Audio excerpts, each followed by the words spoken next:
के रंग मन मोर दिल रंगागे। पहली नजर मन तोर मोर मन हर भागे।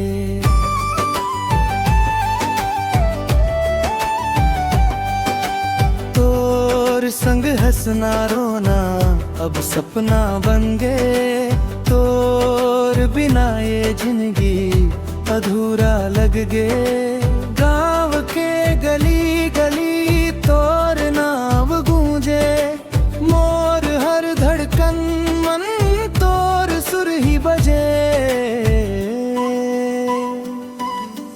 तोर माया के रंग मोर दिल रंगागे।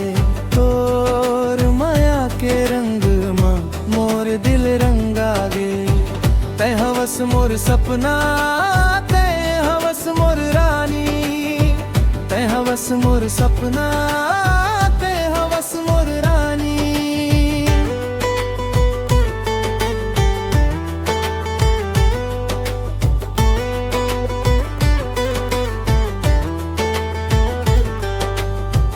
धीरे धीरे बढ़त है माया के कहानी।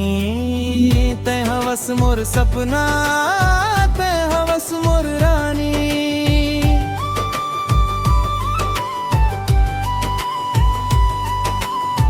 बरखा के फुहार जैसन तोर माया बरसे। मोर मन के बगिया मन खुशी के फूल हर से। जन्म जन्म तक तै मोर संग रहीबे। हर खुशी हर मन हाथ मोर धरीबे। तोर माया के रंग मोर दिल रंगागे। तोर माया के रंग मोर दिल रंगागे। तै हवस मोर सपना तै हवस मोर रानी।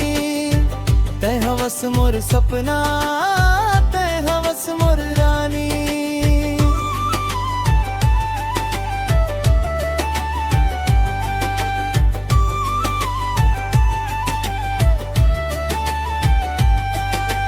तोर संग हर पल दुनिया रंगीन लागे।